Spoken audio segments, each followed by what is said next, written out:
today? I'm good. How are you this evening, Julien?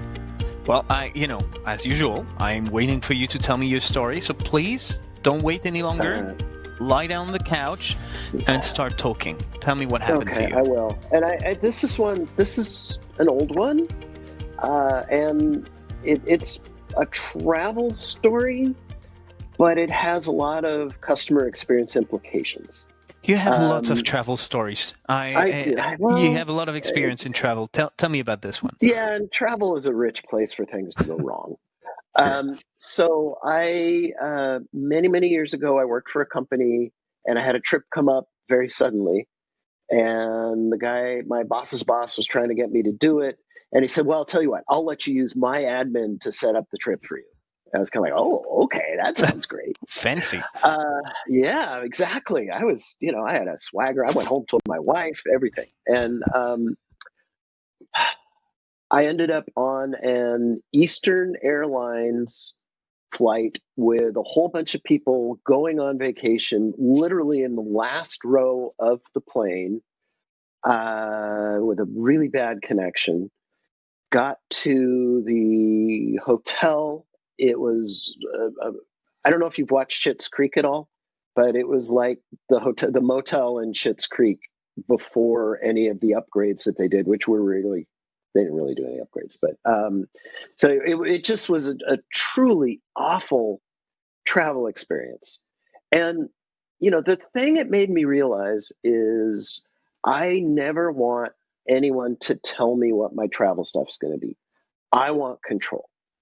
And I think this is a true customer service thing across everything.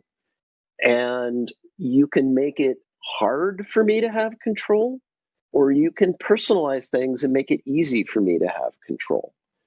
Kind of the obvious thing here is a website, the company travel website that we use.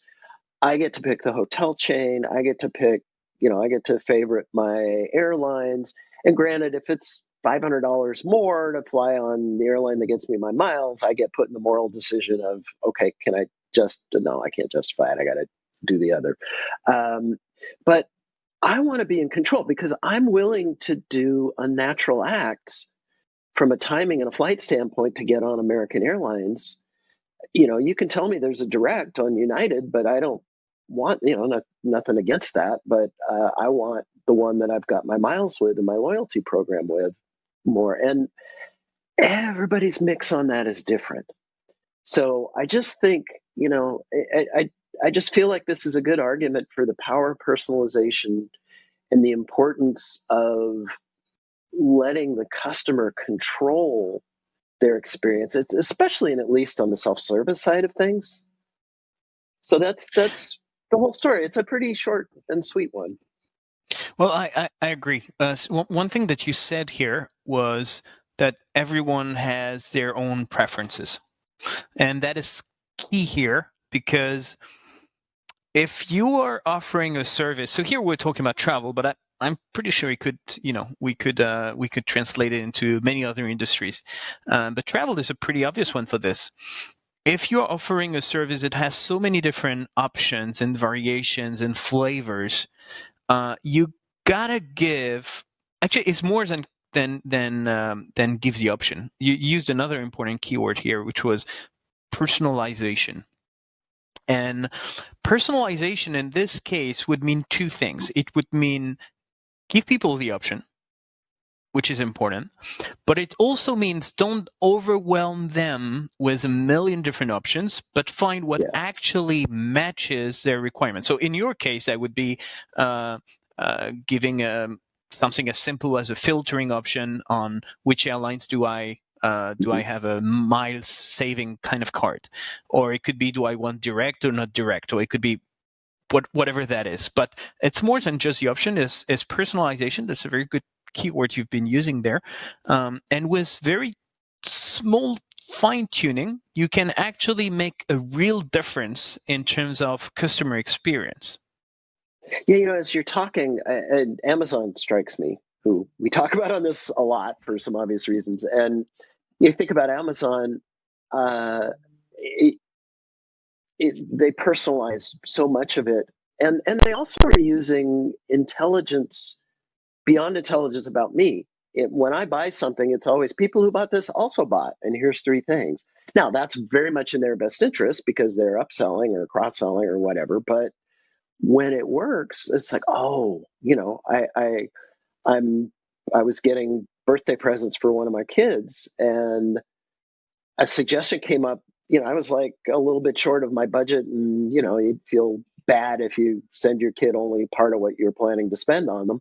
It's like, oh, there you go, check it off. I got the whole budget filled, and just the intelligence of stuff like that. And I guess it's one of those things where it takes a lot of work to be simple, but the people who make it simple in the end are the ones that are going to work. It's how do you get the data and how do you use that to drive the experience? And that's absolutely key, because when you look at the travel industry, you really have two completely opposite side of the travel industry. You have those selling services that you want to remember and those that are selling services that you want to forget. When you are going into a hotel, you want the experience to be fantastic. You want people to remember that experience their entire life, to talk about it to their friends, and to want to come back the next year. But then you have the other side of the industry that are trip organizers, travel agencies, and so on. And those, you want to forget them. You want it to be as painless as possible. You want it to be a breeze. This is what I want. I get it. It takes no time. It's as easy as possible. And if you manage to make sure they forget about you, they will use you again because they don't want to remember the pain.